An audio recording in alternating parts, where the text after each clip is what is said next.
Nah, termasuk juga pujian hinaan di langkah berikutnya. Orang yang mencapai hendak jadi wali itu pasti melalui dihina orang, dipuji orang. Nah, dihina dulu, dihina, dicaci maki, padahal orang apa itu ini. Bila inya kadang menghiraukan itu, kadang membalasi itu, nah dia akan naik lagi.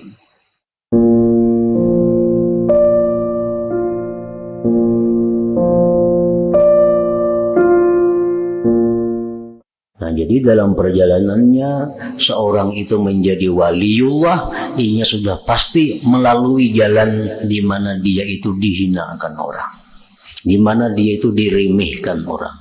Bila mana dia sabar menghadapi demikian, nah dia akan mencapai, akan naik ke tingkatan yang berikutnya itu. Itu salah satu di antara 4 ujian, kan ada dikisahkan dulu 4 ujian yang dijalani oleh seorang yang menuju waliullah itu. Ada pertama diuji dengan kemiskinan. Begitu dia masuk ke jalan menuju kewalian, menuju ma'rifatullah, dia bisa diuji dengan kemiskinan. Dulunya hidupnya nyaman, dulu hidupnya serba ada. Begitu masuk dalam jalan kewalian, hartanya habis.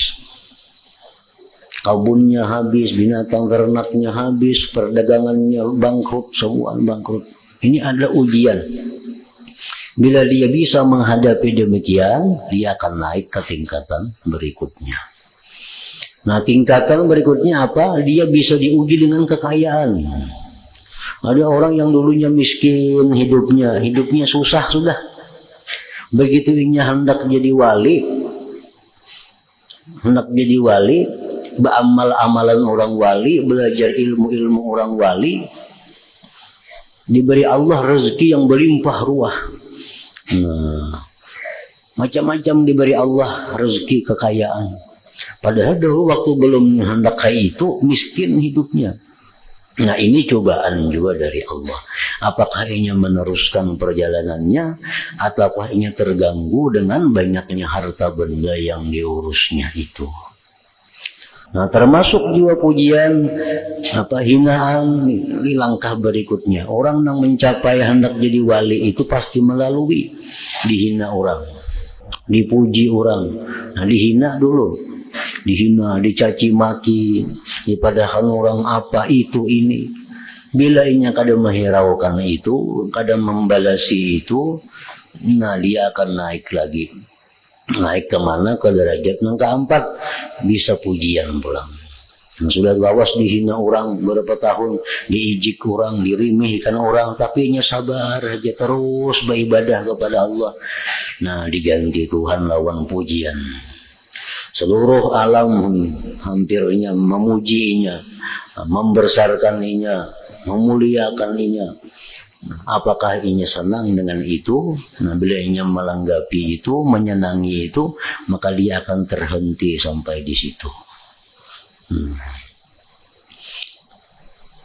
Jadi itu termasuk di antara syarat orang yang menjadi wali. Nang jenisnya itu malah disebut dengan salikin. Ini ahli juga orang wali itu dari golongan majzubin. Nah, orang wali golongan majzubin ini orang wali nang kada ada sekolahnya. Inya beramal biasa aja, menuntut ilmu seadanya aja, kada melalui latihan-latihan, timbul jadi wali. Nah, ini ngarannya golongan majzubin. Nah, banyak juga itu. Cuma majzubin ini biasanya Allah berikan kepada orang-orang yang mempunyai keturunan wali.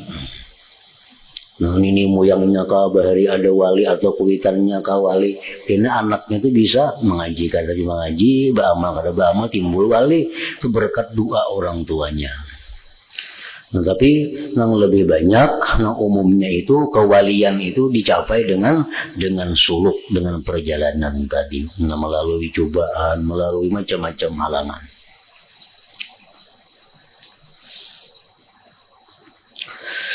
Dari Ibnul Karambi pula, Karambi, kapra nun ba. Dari Ibnul Karambi pula bahwa ia berkata, saya bertempat tinggal di suatu tempat, maka saya terkenal di tempat itu sebagai orang saleh. Nah, beliau berdiam di situ, dipadahkan orang, dianggap orang, sedintu orang yang saleh. Maka kacaulah pikiran hatiku. Dipadahkan orang saleh, aku ini terganggu. Karena datang orang berhilang, datang orang mencari. Dipadahkan orang saleh. Maka beliau masih dalam perjalanan, dalam suluk artinya. Kemudian ujar Zidin, saya masuk kamar mandi. Hammam. Hammam itu pemandian orang banyak. Jadi hammam itu biasanya satu tempat yang didindingi dengan dinding, misal luasnya 10 kali 10 meter. Ruangannya didinding dengan dinding. Nah, di situ ada WC, di situ ada kolam, tempat orang mandi. Nah, itu ngarannya hammam. Saya tengok di kamar-kamar mandi itu ada pakaian-pakaian yang megah, pakaian yang larang, yang mahal. Lalu dia sedang kucuri pakaian itu, kucuntan. Kemudian saya keluar dari kamar mandi itu dan berjalan dengan pelan-pelan. Begini berjalan. Supaya orang melihat nih pada aku pakai baju cuntanan, kayak itu maksudnya. Ini berjalan begini-begini. Maka orang banyak mengikutiku dari belakang dan mereka menarik pakaianku yang bertambal, lalu mereka mengambil pakaian-pakaian yang megah itu. Mereka menempiling dan menyakitiku dengan pukulan. Maka jadilah saya sesudah itu terkenal dengan pencuri di kamar mandi. Nah, kejadian itu, lalu aku dikenal orang pun yang maling di kamar mandi itu kajur.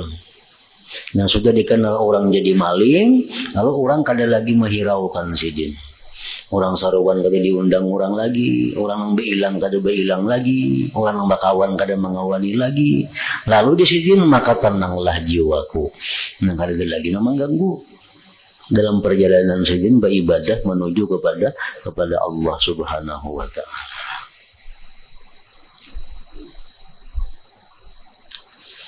Maka seperti itulah mereka melatih diri. Seperti itulah mereka melatih diri. Sehingga mereka diselamatkan oleh Allah dari memandang kepada makhluk. Sehingga mereka diselamatkan oleh Allah dari memandang kepada makhluk. Kemudian dilepaskan pula dari memandang kepada diri sendiri. Nah, makanya tadi kalau kita masih menganggap bahwa makhluk itu ada berharga, diri ini masih ada berharga, kada akan bisa mencapai wilayah itu. Allah itu hanya mengangkat walinya, orang-orang yang hanya mengakui Allah itu yang berharga. Allah hanya mengangkat walinya kepada orang-orang yang mengakui hanya Allah itu yang berharga. Nah, selain daripada Allah itu kada berharga, hatta dirinya sendiri. Nah, bila itu kada berharga, lalu inya kada bergantung lagi lawan itu, kada berharap lagi lawan itu, kada minta puji lagi lawan itu. Kita misal sembahyang di hadapan banyak kambing. Kambing itu berharga lah bagi kita untuk sembahyang kita. Bisakah kambing itu memuji amun kita baik sembahyang kita? Kada bisa. Bisakah kambing itu mencela amun sembahyang kita kada bagus? Kambing kada mencela. Nah, jadi anggaplah orang-orang itu seperti kambing. Jadi sembahyang kita walaupun di tengah manusia kada akan mempengaruhi keikhlasan kita artinya.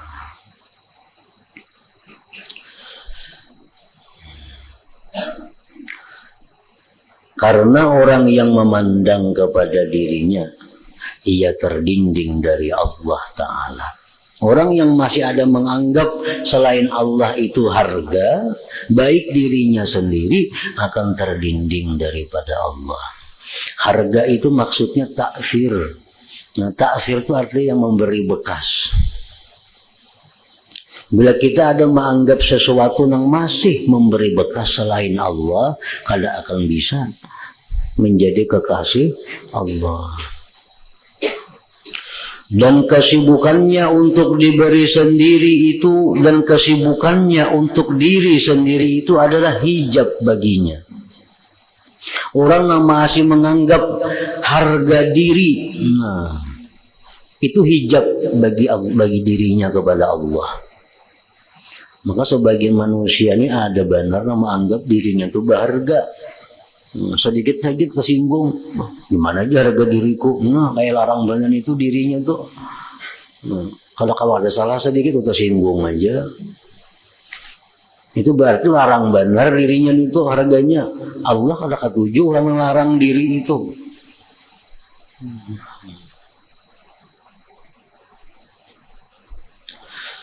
Maka tidak ada antara hati dan Allah itu penghalang yang jauh dan dinding yang menghalangi.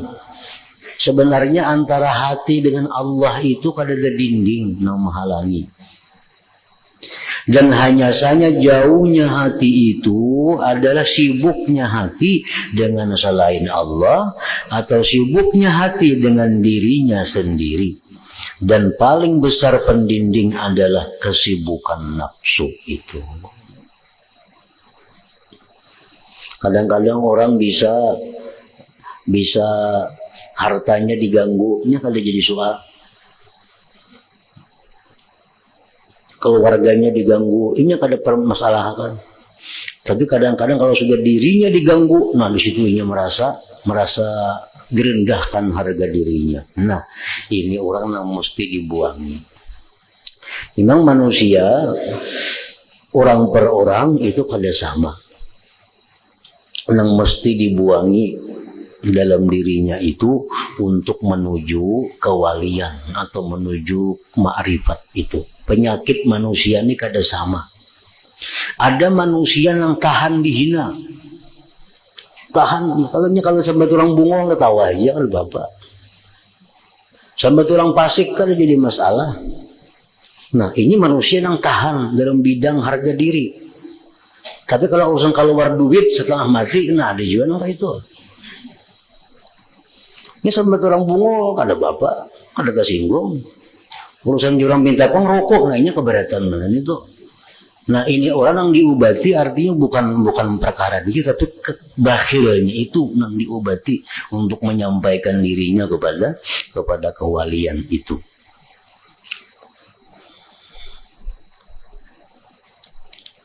Jadi itu tergantung bisa inya sendiri yang merasakan itu, bisa guru pembimbingnya yang mengarahkannya. Jadi guru itu urusan berlatih menghinakan diri, kamu kada perlu, kamu sudah bisa di situ menghinakan diri, kamu tahan aja sampai orang apa kada bapak. Tapi kamu perlu diobati urusan harta. Nah, kamu melatih di situ. Mulai sedikit demi sedikit, nah kamu bersedekah, sumbangkan harta ikam, keluarkan harta ikam, karena itu pendinding ikam.